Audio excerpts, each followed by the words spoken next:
Okay, તો ગઈકાલે આપણે શું કરતા હતા? એક્સરસાઇઝના सम्स, બરાબર ને? કમ્પ્લીટ હોમવર્કમાં કરી નાખ્યા આપેલા એટલા? ઓકે, ચાલો જુઓ, તો આજે આપણે આગળ વધીએ. ક્વેશ્ચન નંબર 12, બરાબર? શું છે ક્વેશ્ચન નંબર 12? કે પ્રોવિઝન સ્ટોરની તુલા વડે, તુલા એટલે પેલું વજન કાંટો આવે તે, બરાબર? એક બોક્સનું દળ 2.300 kg મળે છે, બરાબર?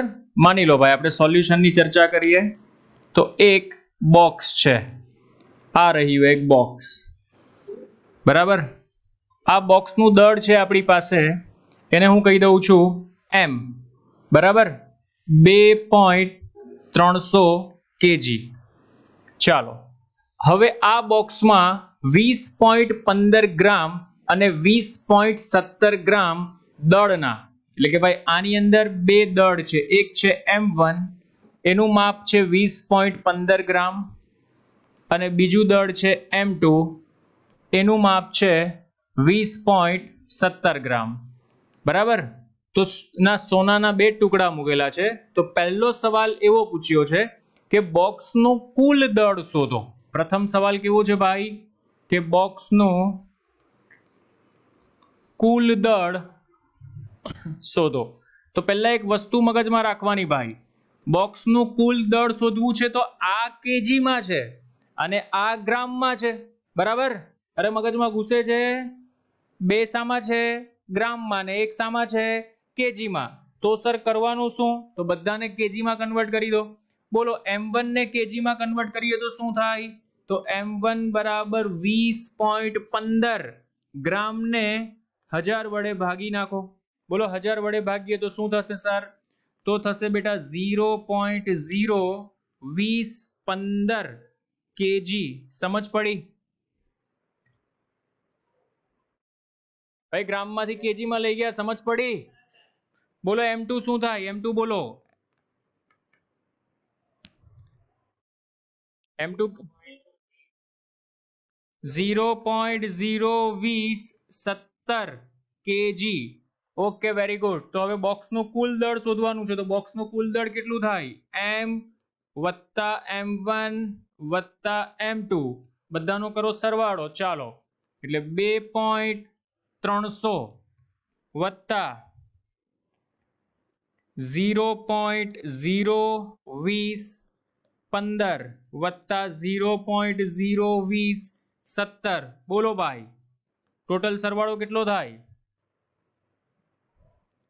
ભૂલ ન થાય, ધ્યાન રાખજો ફટાફટ.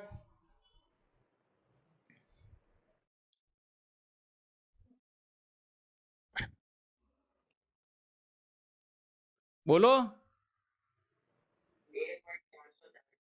2.34032. 5 સુધી લઈ જ જવાનું. પોઈન્ટ પછી અહીંયા કેટલા અંક છે? 1 2 3 4 5. તો અહીંયા પણ પોઈન્ટ પછી 1 2 3 4 અને 5 અંકો.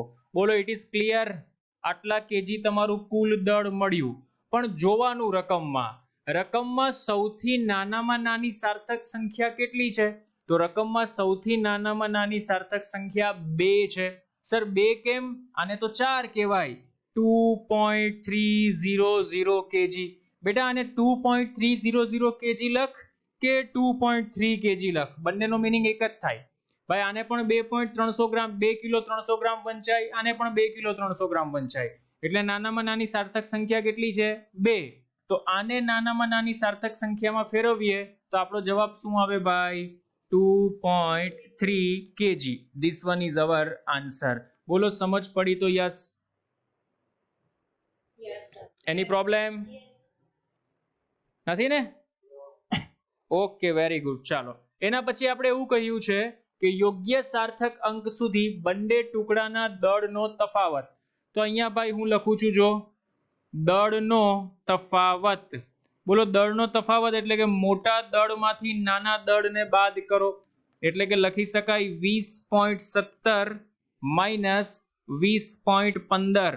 બોલો, 20.17 માઇનસ 20.15 કરો, શું આવે? તો આવશે 0.02 ગ્રામ 0.02 ગ્રામ ને યોગ્ય સાર્થક સંખ્યામાં જ છે ભાઈ, અને બીજું કંઈ કરવાની જરૂર નથી. બોલો કમ્પ્લીટ? જોઈ લો એકવાર, ચાલો પછી આગળ વધીએ.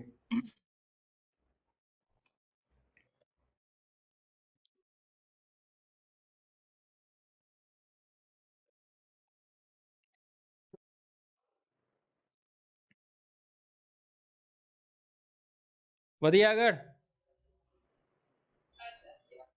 ચાલો નેક્સ્ટ વન. ગઈકાલે મેં તમને કહ્યું હતું હોમવર્કમાં કરી લેજો કે અહીં ચાર એક ભૌતિક રાશિ પી, એને આપણે આવી રીતના આમ દર્શાવી છે કે પી બરાબર a cube into B square ના છેદમાં વર્ગમૂળમાં સી ઇન્ટુ ડી. બોલો કેવી રીતના લખાયા? અને પ્રતિશત ત્રુટિ મારે જો શોધવી હોય કેવી રીતના લખી શકું? બોલો. હા, ડેલ્ટા પી અપોન પી ઇન્ટુ 100 બરાબર. આમાં બધામાંથી 100 છેલ્લે આપણે લખી નાખશું.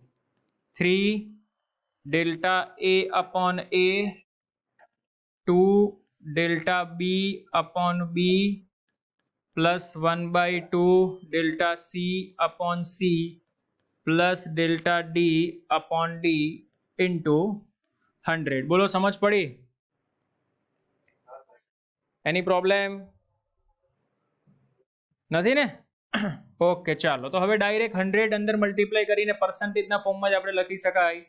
એટલે 3 ઇન્ટુ 1% પ્લસ પર્સન્ટેજ અહીંયા આવો એટલે 100 ની અંદર મલ્ટીપ્લાય થઈ ગયું એવું સમજી લેવાનું. 2 ઇન્ટુ બી કેટલો આપેલો છે આપણે? તો એ 3% છે, પ્લસ 1/2 ઇન્ટુ સી કેટલો આપેલો છે? તો એ 4% છે, અને ડી કેટલો આપેલો છે? એ 2% છે. ચાલો, તો આ થશે 3%, આ થશે 6%, આ થશે 2%, આ થશે 2%. 6 ને 4 10, 10 ને 3 13, એટલે તમારો આન્સર આવશે 13%. બોલો, it is clear? Any problem? સમજ પડી? Okay okay, done done done. ચાલો, તો જુઓ હવે આગળ કંઈક એને પૂછેલું છે કે તો પી માં પ્રતિશત ત્રુટિ શોધો. એ તો આપણે શોધી નાખી. જો ઉપયુક્ત સંબંધનો ઉપયોગ કરી, એટલે કે આ ઉપરના સંબંધનો ઉપયોગ કરવાનો છે ને ગણતરી કરતા પી નું મૂલ્ય ભાઈ આટલું મળ્યું, પી બરાબર 3.763. તો આ પરિણામને કયા મૂલ્ય સુધી રાઉન્ડ ઓફ કરી શકાય? રાઉન્ડ ઓફ એટલે આપણે એને પેલું કહીએ ને કે પોઈન્ટ પછી કેટલા દશાંશ સુધી એને મૂકી શકાય. તો સીધી વાત છે.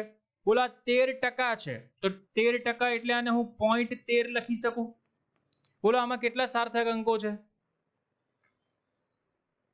આમાં કેટલા સાર્થક અંકો છે? 2. તો આને પણ 2 સાર્થક અંકોમાં કન્વર્ટ કરો. તો આને 2 સાર્થક અંકોમાં કન્વર્ટ કરીએ તો શું લખી શકાય? પી બરાબર 3.7. અરે 3.7 લખાય ને? હા ભલે 6 છે. હા, એ સમજી ગયો હું તમારી વાત કે 6 છે એટલે તમે એક એડ કરી દીધો, બરાબર? એટલે 3.8. 6 છે 5 કરતા મોટો એટલે એક એડ આપણે કરી દઈએ. બોલો, ઇટ ઇઝ ક્લિયર? ઓકે ચાલો ડન. જોઈ લો એકવાર, આગળ વધીએ પછી.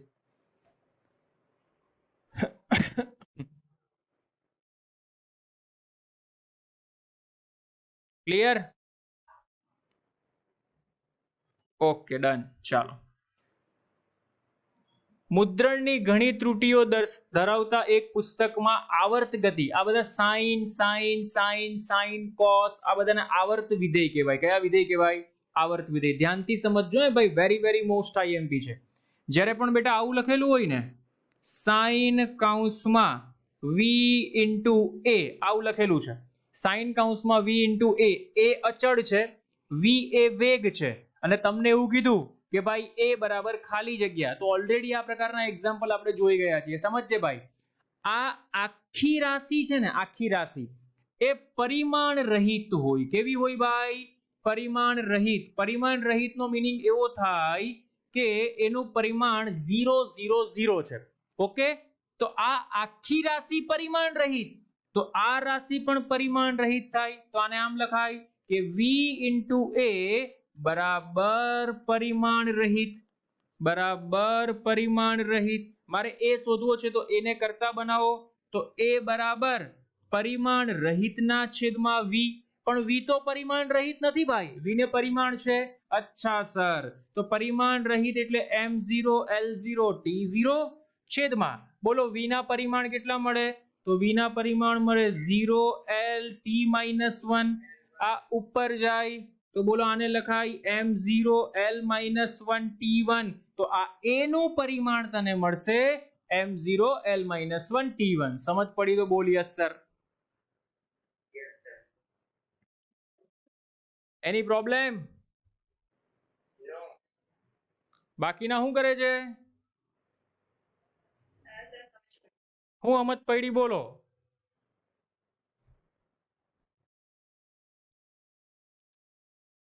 બોલો શું સમજ પડી? જે હમણાં એમ બોલ્યું સમજ પડી એ બોલો, શું સમજ પડી?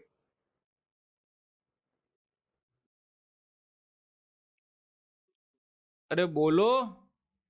એક બાજુ એમ કહેજો સમજ પડી ને પછી એમ હા બોલ બોલ.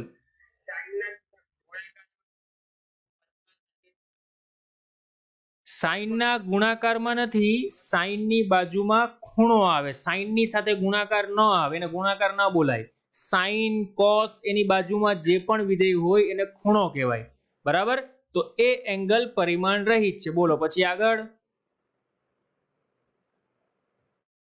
બોલો બોલો, બરાબર છે, ફટાફટ. ચાલ બીજો એક્ઝામ્પલ આપું છું, એની પર મને ચર્ચા કરીને કહો. ધારો કે મેં તમને આવું આપ્યું, e⁻b ના છેદમાં t². આવો સવાલ આપણે પૂછ્યો ને એવું કીધું કે ભાઈ b નું પરિમાણ શોધો. બરાબર, તો જ્યારે સાઈન આવે, e⁻ આવે, log આવે, આવું બધું આવે ને તો આ બધી રાશિ પરિમાણ રહિત હોય. બોલો આ આખી રાશિ પરિમાણ રહિત. આ આખી રાશિ કેવી ભાઈ? પરિમાણ રહિત. બોલો તો આગળ ચર્ચા. નેક્સ્ટ સ્ટેપ શું લખી શકું? હા, -b/t² ઇઝ ઇક્વલ ટુ પરિમાણ રહિત. પરિમાણ રહિત એટલે શું લખાય? m0 l0 t0. માઇનસ ને તો ઇગ્નોર કરો, તો હું આમ લખી શકું કે b બરાબર t² એટલે m0 l0 t2. અને આ તો છે જ પરિમાણ રહિત વાળું m0 l0 t0. બોલો સરવાળો કરી નાખો, આધાર સરખો ઘાતાંકોનો સરવાળો m0 l0 t2. અરે સમજાય છે? કોણ બોલ્યું હા સર હમણાં? નિધિ, વૈદેહી, સેજલ, વંશિતા, કોણ બોલ્યું તમારામાંથી? બધા તમે છે ને ડરપોક છો, ડરપોક, ફટ્ટુસ. ક્યાંથી આમાં તમે આગળ આવી શકો? હે? ચાલો આનો આન્સર આપો મને. cos કૌંસમાં 2π સ્મોલ t ના છેદમાં કેપિટલ T. આવો સવાલ પૂછેલો છે. 2π કૌંસમાં સોરી cos કૌંસમાં 2π t ના છેદમાં કેપિટલ T.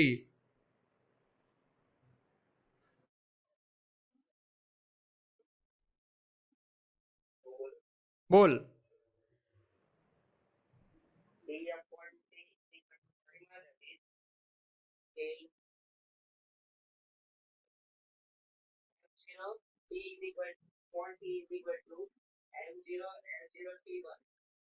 અરે આખી રાશિ જ પરિમાણ રહિત થઈ જાય. આખી રાશિ કેવી થઈ જાય? પરિમાણ રહિત. કેમ સર? બેટા આ પણ સેકન્ડ છે, આ પણ સેકન્ડ છે, સેકન્ડ સેકન્ડ કેન્સલ થઈ ગયું. બચ્યું કોણ? cos 2π.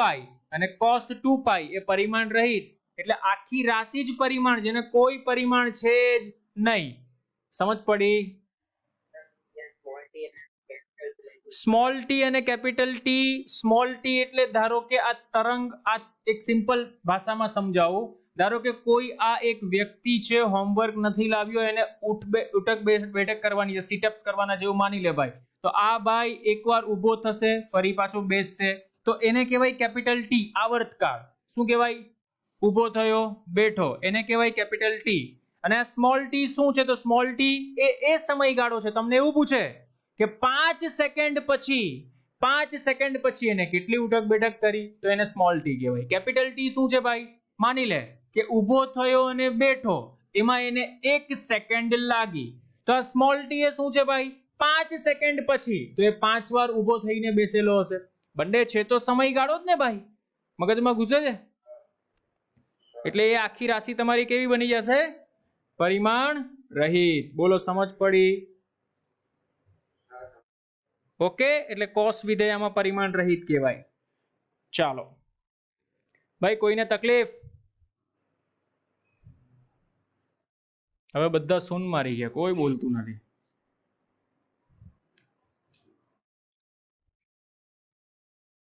બોલતા શીખો જીવનમાં, બરાબર?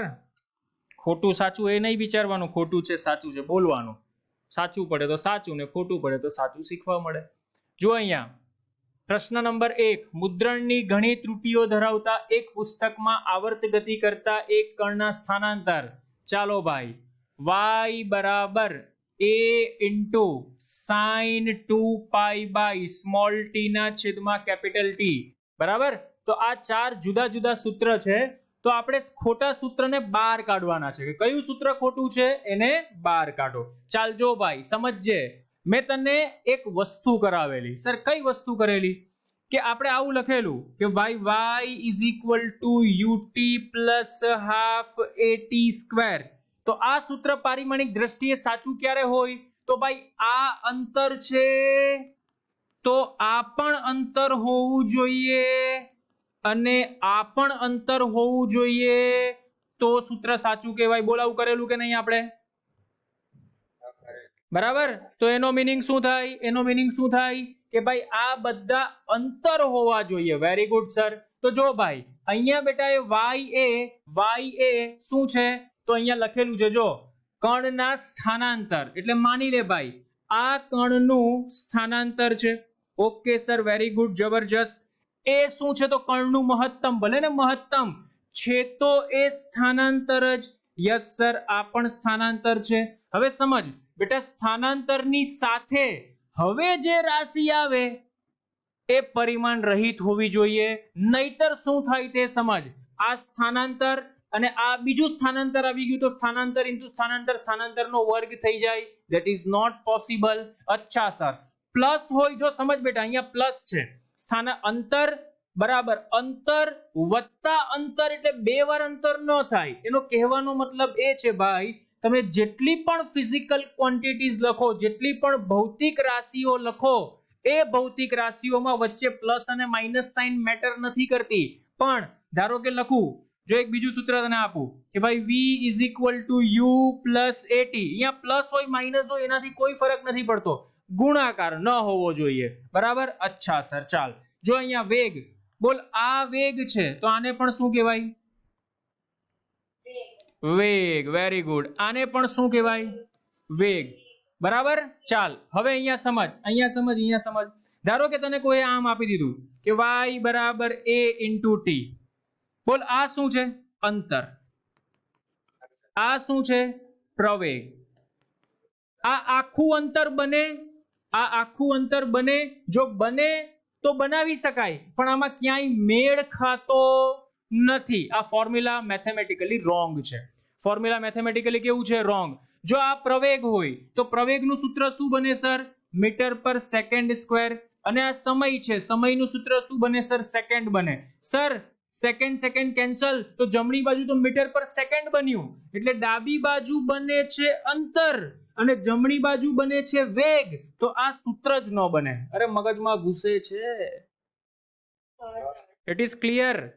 બરાબર? તો કોઈ પણ ફોર્મ્યુલા મેથેમેટિકલી તમે જે લખો છો એ રાઈટ છે કે નહીં એ આપણે ચેક કરી શકાય.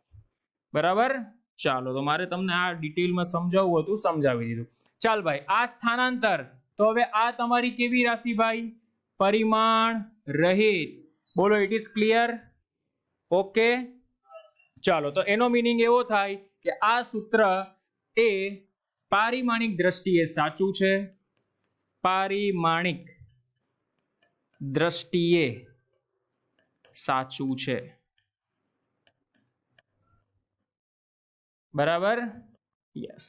ચાલો બીજા નંબરના સૂત્રની વાત કરું તો ભાઈ y is equal to a sin v into t. બોલો y is equal to a sin v into t. ભાઈ સમજાય છે? Okay done. ચાલો હવે સમજો મજાનો ખેલ. આ સામા છે ભાઈ અંતર. અંતરનું પારિમાણિક સૂત્ર બને l. બરાબર, આ પણ અંતર અથવા સ્થાનાંતર જે હોય તે. ચાલો આ કોણ છે? સ્થાનાંતર લખી દઉં. ચાલો ને ભાઈ, સ્થાનાંતર. આ કોણ છે? તો સર એ પણ સ્થાનાંતર છે. બોલો સ્થાનાંતર એટલે એનું પારિમાણિક સૂત્ર l. એની સાથે ગુણાકારમાં છે ભાઈ. અહીંયા જ્યાં sin ઇન્ટુ vt. બરાબર, જો સમજ બેટા, આમાં સાઇન ની અંદરનું પદ પરિમાણ, સાઇન પરિમાણ રહિત એટલે અંદરનું પદ પરિમાણ રહિત. અંદરના પદના પરિમાણ કાઢ્યા ts, t નો એકમ સેકન્ડ, આ t નો એકમ સેકન્ડ, સેકન્ડ સેકન્ડ કેન્સલ, તો એ પણ પરિમાણ રહિત મળ્યું. પણ આમાં એ નહીં મળે, ચેક કર. બોલ v શામાં મળે? મીટર પર સેકન્ડ. અને t શામાં મળે? સેકન્ડ. બોલ સેકન્ડ સેકન્ડ કેન્સલ થઈ જાય તો આની અંદર તારી પાસે કોણ વધે બેટા? આની અંદર તારી પાસે કોણ વધે? મીટર વધે કે નહીં? હા, તો જો મેં તમને હમણાં જ શીખવાડ્યું. ડાબી બાજુ સ્થાનાંતર, જમણી બાજુ સ્થાનાંતરની સાથે એક બીજી રાશિ ગુણાકારમાં આવે છે, એટલે બંને બાજુ તારા સૂત્ર બરાબર બનતા. એટલે આ સૂત્ર ભાઈ કેવું છે ભાઈ? પારિમાણિક દ્રષ્ટિએ ખોટું છે. એટલે કે પારિમાણિક દ્રષ્ટિએ ઉપરનું સૂત્ર ખોટું છે. બોલો it is clear or not? ચાલો ડન. એના પછી જોઈ લો ત્રીજા નંબરનું, જાતે કરી શકશો. એ પણ પારિમાણિક દ્રષ્ટિએ કેવું છે? ખોટું છે. કેમ? ખબર જ પડી જાય બેટા. જો આ a/t, સાઇન ની અંદર કોણ? જો આ અંતર, તો આ પણ અંતર હોવું જોઈએ ને. પહેલી વાત કે આ અંતર ને આ અંતર છે જ નહીં. બરાબર, સમજાય છે? y અંતર સ્થાનાંતર છે, તો a/t પણ સ્થાનાંતર હોવું જોઈએ, પણ સ્થાનાંતર નથી ભાઈ.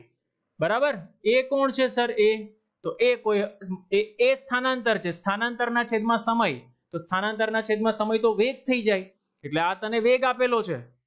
બરાબર, અને અહીંયા કોણ છે? અંતર છે. એટલે સૂત્ર પારિમાણિક દ્રષ્ટિએ ખોટું છે. બોલો ચોથાની વાત કરીએ તો ચોથાની સાચું છે કે ખોટું? D number. ડી બરાબર y ઇઝ a/√2. કેમ સાચું છે?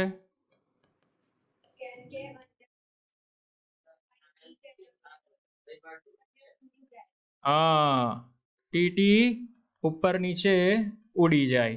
એટલે જો આ પણ પરિમાણ રહિત અને આ પણ પરિમાણ રહિત, આ પરિમાણ રહિત, આ પરિમાણ રહિત, તો બચ્યું કોણ ભાઈ? y. અને a/√2 સાથે આપણે કઈ લાગે વળગે નહીં. √2 તો અચળ કહેવાય. એટલે કે આ સ્થાનાંતર છે, તો અહીંયા જમણી બાજુ પણ કોણ બચ્યું તમારી પાસે? સ્થાનાંતર. એટલે કે આ સૂત્ર પારિમાણિક દ્રષ્ટિએ સાચું છે. તો કેટલા સાચા છે ભાઈ? a અને d સાચું છે, b અને c ખોટું છે. બોલો ઇટ ઇઝ ક્લિયર? ચાલો જોઈ લો ફટાફટ.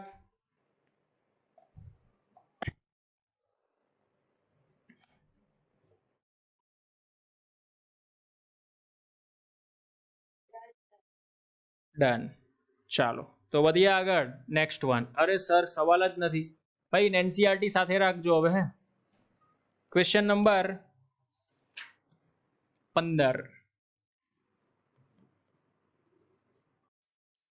સવાલ નંબર 15 એવો છે બેટા. એક વિદ્યાર્થી ભૌતિક વિજ્ઞાનમાં પ્રચલિત એવા કોઈ કણના ચલિત દળ m, બરાબર, અને સ્થિર દળ m0 અને કણનો વેગ v અને પ્રકાશની ઝડપ c, એની સાથેનો બેટા એક સંબંધ આપેલો છે કે m બરાબર m0 ના છેદમાં 1 - v² ના છેદમાં 1/2. બરાબર, પ્રકાશની ઝડપ c વચ્ચેનો સંબંધ. તો આમાં તો c તો આપણે દેખાતો નથી. c એ મીન્સ કે c વચ્ચેનો સંબંધ આપણે લખવાનો છે સાચી રીતના. બરાબર, અને સૂત્રને એવું લખેલું છે એને કે ભાઈ c ને આપણે ક્યાં મૂકવો જોઈએ કે જેથી આપણું સૂત્ર પારિમાણિક દ્રષ્ટિએ સાચું બને. સવાલ સમજ પડી? એક સૂત્ર આવું બનાવ્યું પણ સી મૂકતા ભૂલી ગયો, તો સી એ પ્રકાશનો વેગ છે. સી એ શું છે ભાઈ? પ્રકાશનો વેગ. તો સી ને ક્યાં મૂકવો જોઈએ કે જેથી પારિમાણિક દ્રષ્ટિએ સાચું સમીકરણ બને? કે જેથી પારિમાણિક દ્રષ્ટિએ સાચું સમીકરણ બને. ભાઈ હમણાં જ આપણે જોયું, ભાઈ શું જોયું કે પારિમાણિક દ્રષ્ટિએ સાચું સમીકરણ તમારું ક્યારે બની શકે? બંને બાજુ સમીકરણ સંતુલિત અવસ્થામાં એટલે કે સમાન થવા જોઈએ. જો ભાઈ અહીંયા m m0 ના છેદમાં 1 - v² એની 1/2. ધ્યાનથી સમજજે ભાઈ. બોલ આ શેમાં હોય દળ? કિલોગ્રામ. તો આ દળ પણ શામાં હશે? જો આવું સેટિંગ થઈ જાય તો મારું કામ થઈ જાય. એટલે એનો મીનિંગ એવો થાય કે ભાઈ આ જે નીચેની રાશિ છે ને સર, કઈ નીચેની રાશિ? જે આ નીચેની રાશિ છે આટલી આટલી આટલી આટલી આટલી આટલી આટલી આટલી આટલી આટલી એ પરિમાણ રહિત હોવી જોઈએ. કેવી હોવી જોઈએ ભાઈ? પરિમાણ રહિત. અરે મગજમાં ઘૂસે છે. આ રાશિ કેવી હોવી જોઈએ? પરિમાણ રહિત. પણ પરિમાણ રહિત નથી. આ 1 આ વેગ છે, તો આને પરિમાણ રહિત મારે બનાવવી છે. અચ્છા સર, તો એને પરિમાણ રહિત કેવી રીતના બનાવી શકાય? જો ભાઈ ઉપર વેગ છે v, એ પણ વેગ છે, અને c એ પ્રકાશનો વેગ છે. બરાબર? તો મારે આને પરિમાણ રહિત બનાવવી છે ભાઈ. તો પરિમાણ રહિત બનાવવા માટે બેટા હું શું કરીશ? જો અહીંયા મસ્ત મજાનો ખેલ. હું આવું લખીશ m બરાબર m0 છેદમાં 1 - v² ના છેદમાં c²⁻². જો પરિમાણ રહિત બની ગઈ. m kg, m0 kg, 1 નો 1, આ માઇનસ અહીંયા 1 છે તો આ પણ 1 બનવો જોઈએ. જો ચેક કર, આ v એટલે પ્રકાશ, v એટલે વેગ, અને c એટલે પ્રકાશનો વેગ. આ વેગ વેગ વેગ કેન્સલ, બની ગયો છે તારો પરિમાણ રહિત. અરે મગજમાં ઘૂસે તો બોલ yes sir. Yes sir. Any problem? બાકી ના શું કરો છો? પડી ગઈ ખબર?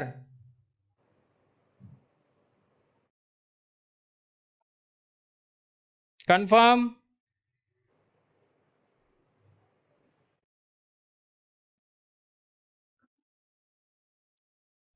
ચાલો હું તમને એક બીજું આવું એક્ઝામ્પલ આપીને પૂછું.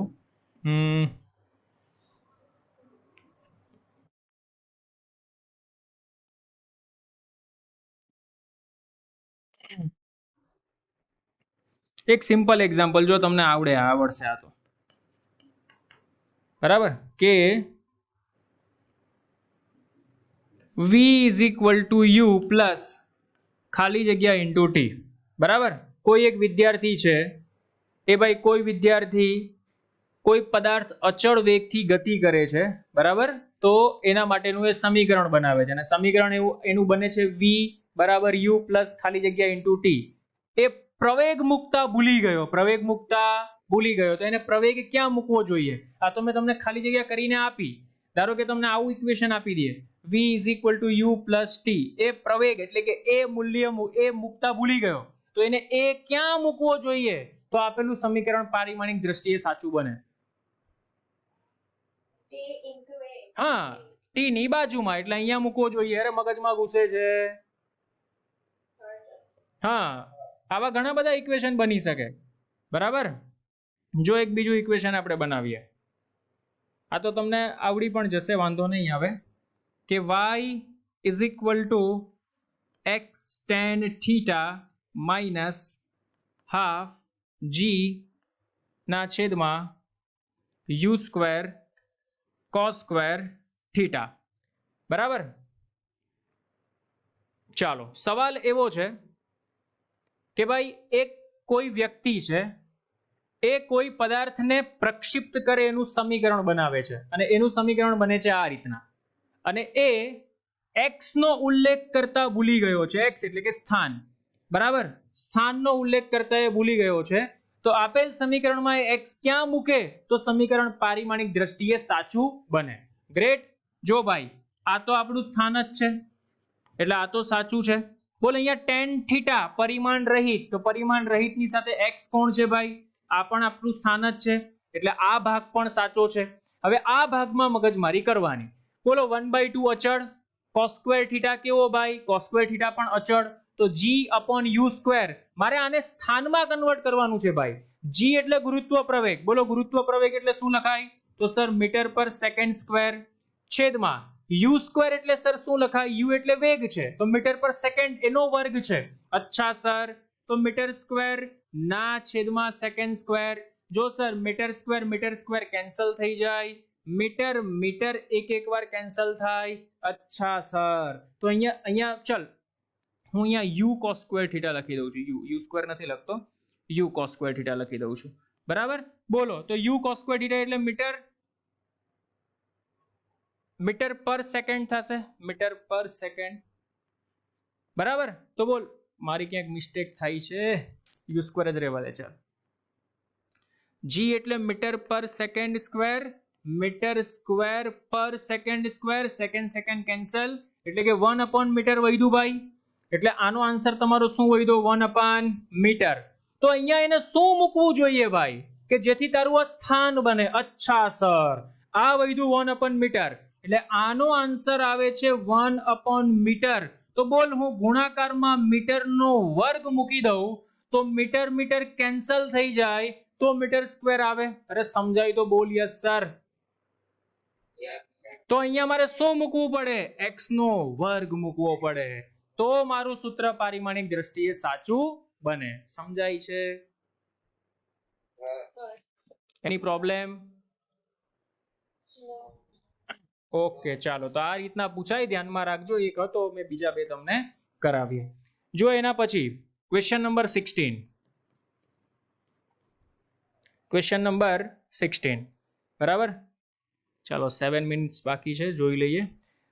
પરમાણ્વીય માપક્રમની લંબાઈનો સુવિધાજનક એકમ એંગસ્ટ્રોમ છે ભાઈ. એટલે પરમાણુનું મારે માપ માપવું હોય તો હું શામાં માપી શકું? પરમાણુનું માપ શામાં મપાય ભાઈ? એંગસ્ટ્રોમમાં મપાય. એંગસ્ટ્રોમનો સિમ્બોલ છે 1 એંગસ્ટ્રોમ. આ આપણે ભણી ગયા બેટા. 1 એંગસ્ટ્રોમ એટલે 10⁻⁻10 મીટર થાય. Okay, done. સવાલ એવો છે કે હાઇડ્રોજન પરમાણુની ત્રિજ્યા, ભાઈ હાઇડ્રોજન પરમાણુની ત્રિજ્યા આપણે આપેલી છે 0.5 એંગસ્ટ્રોમ. જો ભાઈ આ હાઇડ્રોજન પરમાણુ છે, બરાબર, આની ત્રિજ્યા આપેલી છે r બરાબર 0.5 એંગસ્ટ્રોમ. બોલ આનું કદ મારે જોતું હોય તો હાઇડ્રોજન પરમાણુનું શું લખાય સર? 4/3 πr³ લખાય. અરે મગજમાં ઘૂસે છે. It is clear? હા. તો સવાલ એવો પૂછેલો છે કે 1 મોલ હાઇડ્રોજનનું પરમાણુઓનું આણ્વિક કદ ખાલી જગ્યા હશે. 1 મોલ હાઇડ્રોજન પરમાણુનું આણ્વીય કદ ખાલી જગ્યા હશે. એકચ્યુઅલમાં કેમિસ્ટ્રીનો ટોપિક છે, બરાબર. કેમિસ્ટ્રીમાં તમને આવું આવશે ભણવામાં. બોલો અહીંયા સુધી કોઈને તકલીફ? ક્લિયર નથી ને? ચાલ જો સમજ ભાઈ. એક હાઇડ્રોજન પરમાણુ છે. કેટલો ભાઈ? એક હાઇડ્રોજન પરમાણુ છે, એનું કદ જો 4/3 πr³ થાય તો ભાઈ 1 મોલ એટલે એવોગેડ્રો નંબર થાય. એમાં કેટલું થાય? તો એની બેટા ગણતરી કરવી હોય તો કરી શકાય. Avogadro number into 4/3 πr³. That's it. Sir આ એવોગેડ્રો નંબરનું મીનિંગ શું થાય? સમજ છે? કેમિસ્ટ્રીમાં આવી ગયો હશે મારા ખ્યાલથી, બરાબર ને? તો 1 મોલ કેટલું થાય? તો સર થાય 6.023 ઇન્ટુ 10⁻23 ઇન્ટુ 4/3 ઇન્ટુ પાઈ એટલે 3.14 અને r કેટલું છે ભાઈ? 0.5 એંગસ્ટ્રોમ. તો બેટા એંગસ્ટ્રોમ ને કન્વર્ટ કરી નાખજો. 10⁻10 આખાની કેટલી ઘાત સર? 3 ઘાત. ચાલો ભાઈ ફટાફટ કેલ્સીમાં ગણતરી કેમ કરવાની તે શીખવાડી દો. 6.023 ગુણ્યા 4 ઇન્ટુ 3.14 ઇન્ટુ 0.5 નો ઘન છે એટલે 3 વખત આવે 0.5 0.5 0.5 ડિવાઇડેડ બાય શું આવશે 3 બરાબર ઇઝ ઇક્વલ ટુ આ 10 ની 23 ઘાત તો છે જ ઇન્ટુ આ 10 ની -30 ઘાત આવે કારણ કે -10 અને 3 છે એટલા માટે ચાલો ભાઈ ફટાફટ કેલ્સી ઉચકો આન્સર આપો 6.023 into 4 into 3.14 into 0.5 0.5 0.5 divided by 3 फटाफट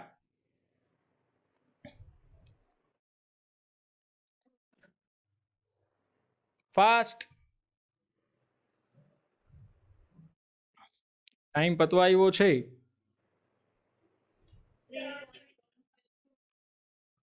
3.152 ઓકે ડન ચાલો તો ફાઇનલ આન્સર આપણો બનશે 3.152 into 10 raised to -7 ક્લિયર બોલો done any problem confirm okay okay okay ચાલો એના પછીનો બેટા સેમ એના જેવો છે બરાબર ક્લાસિક બેઠી આ જ કન્ડિશન કરવાની છે સેમ એના જેવો છે ક્વેશ્ચન નંબર 17 હોમવર્કમાં ટ્રાય કરજો ચલો 2 મિનિટ છે સવાલ શું છે તે જોઈ લો 1 મોલ આદર્શ વાયુનું પ્રમાણભૂત તાપમાને અને દબાણે મોલર કદ આપણે આપેલું છે બેટા આ ધ્યાનમાં રાખજો મોલર કદ આપેલું છે 22.4 લીટર એટલે બેટા એને આપણે મીટર ક્યુબમાં મપાય મોલર કદ લીટર બોલો લીટર ને મીટર ક્યુબમાં કન્વર્ટ કરતા આવડે યસ સર લીટર ને મીટર ક્યુબમાં કન્વર્ટ કરતા આવડે એટલે કે 22.4 ગુણ્યા 10 ની -3 મીટર ક્યુબ લખી શકાય બરાબર યાદ રાખજો ભાઈ 1 લીટર એટલે 10 ની -3 મીટર ક્યુબ પછી એવું પૂછેલું છે તો 1 મોલ હાઇડ્રોજન વાયુ માટે મોલર કદ અને પરમાણુવીય કદનો ગુણોત્તર ભાઈ મોલર કદ ના છેદમાં પરમાણુવીય કદ આનો ગુણોત્તર શોધવાનો છે તો આ પરમાણુવીય કદ કેવી રીતના શોધવાનું તો બેઠું આ જ રીતે ભાઈ આ પરમાણુવીય કદ આપણે શોધેલું છે બરાબર અને મોલર કદ તો આપણે આપી દીધું છે ભાઈ કેટલું છે 22.4 ગુણ્યા 10 ની -3 છેદમાં જે પણ પરમાણુવીય કદ શોધો એ તમારે અહીંયા મૂકી દેવાનું અરે મગજમાં ઘૂસે છે બોલો ક્લિયર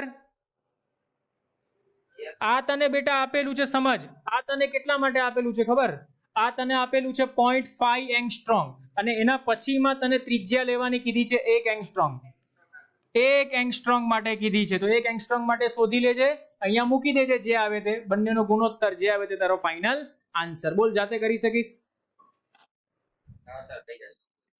બાકીના શું કરો છો થઈ જશે yes or no okay okay okay ચાલો તો આટલા એક્ઝામ્પલ ફરી પ્રેક્ટિસ કરી લેજો મળીએ નેક્સ્ટ લેક્ચરમાં આના પછીના એક્ઝામ્પલથી આપણે શરૂઆત કરીશું ચાલો બાય બાય એન્જોય